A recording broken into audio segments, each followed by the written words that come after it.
I remember waking up one morning, this was several years ago, and a friend of mine, she had a fire in her coop and she lost her entire flock.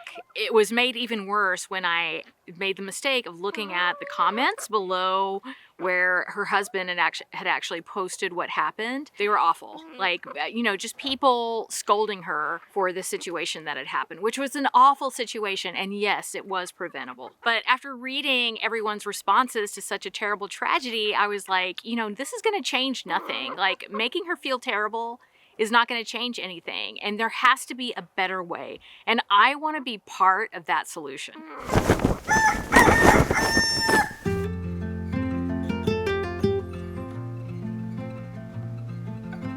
Hey guys, welcome to Chickenlandia. I am a backyard chicken educator here in the Pacific Northwest, but you can call me the president of Chickenlandia. All right, I gave them some treats. I hope they're gonna be quiet. So on my channel, I have talked a lot about whether or not you need to supplement heat in your coop. But it is something that comes up every winter because people wanna know, like, should I supplement heat for my chickens? How cold is too cold for my chickens? And these are all very reasonable questions. Oh, these chickens are driving me nuts. They're always coming up here.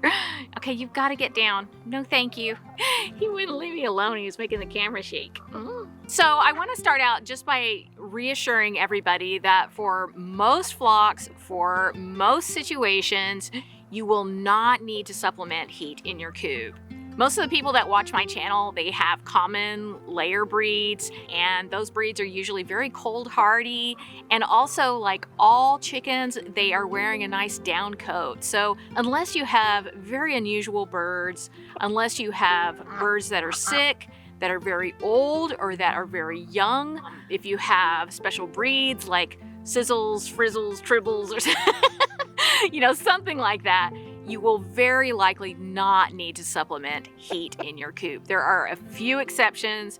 I do have videos about that go into more of that, and I'll leave those in the description for you. So what I try to tell people is that there are rules, but there are always exceptions to the rules. So if you evaluate your situation and you realize, you know what, I do need to add supplemental heat to my coop, then my concern is just for you to do so safely. And so that's what I want to concentrate on for this video. Okay, you have to be quiet. Every winter, and I mean every winter, there are news stories about coop fires. And unfortunately, what can happen is people use heat lamps in their coops, and heat lamps just pose more of a fire hazard than other heaters that you could use, that are made specifically for a chicken coop. I've actually known more than one person that has had a coop fire, and it's always devastating. I remember one situation one year where an organization that I work with often, they had a fire. And this is an organization that will take in pigs that no one wants, goats, horses, chickens, ducks, and they had a fire. And to be honest, I don't even know if it was actually a heat lamp that caused the fire. But the reason I remember this so vividly and it affected me so much is because there was a news article about it.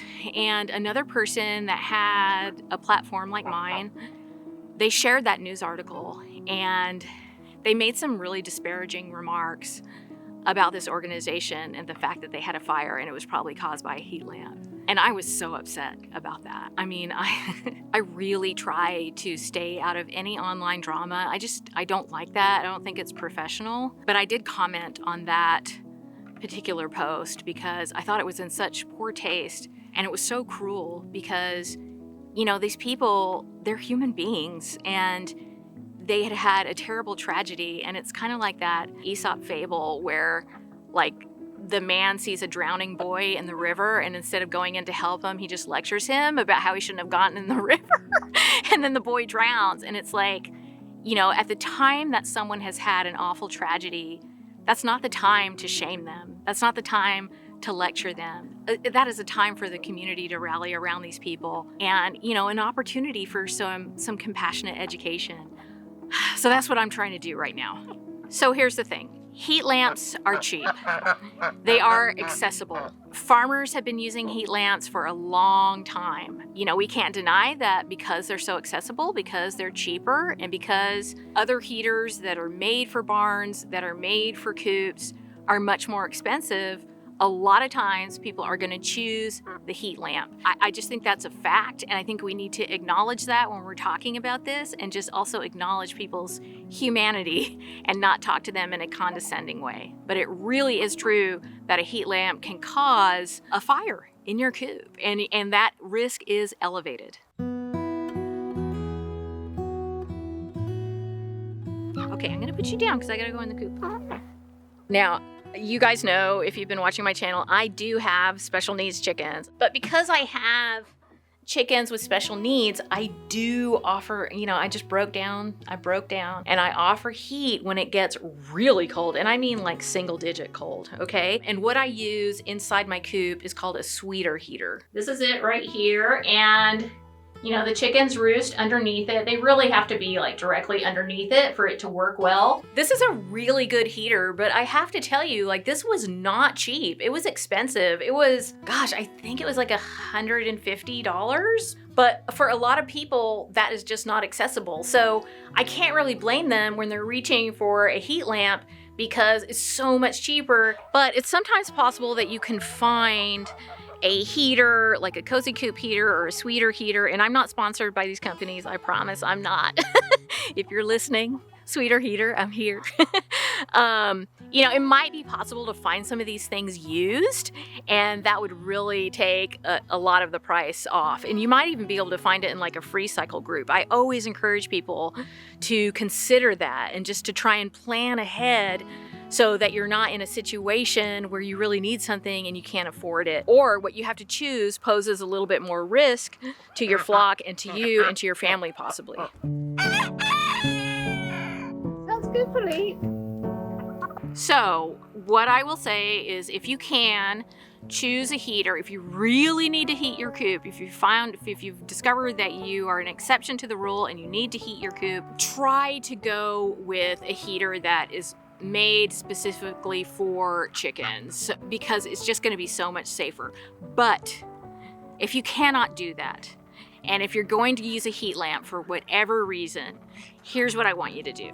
Please make sure that it is secured properly, because that is the main thing that will cause a fire. And remember, a chicken coop is very dusty. Dust and like dirt and feathers collecting on that really hot surface can actually ignite. So you want to check that heat lamp as often as you can and make sure that it's clean. You can keep a little duster in your coop and dust it off, you know, turn it off and then dust it off once it cools off. So you want to make sure that you're keeping it clean, and above all, that you're keeping the moisture level down in your coop. Because honestly, like, if you keep the moisture level down in your coop, you'll have so many less problems, you know, if you have good ventilation in there. I also have videos about that, and I'll put that in the description. My job as a backyard chicken educator is not to tell you what to do. I don't want to shame you or make you feel bad or make you feel forced to follow rules that I created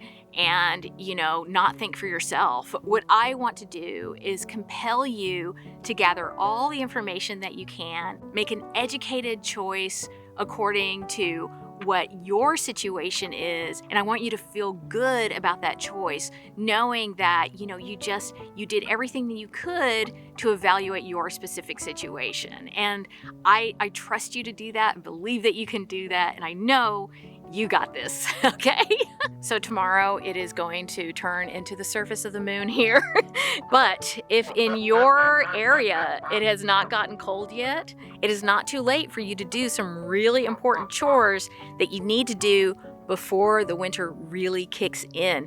So to learn what those things are, all you have to do is click right here. It's 100% friendly.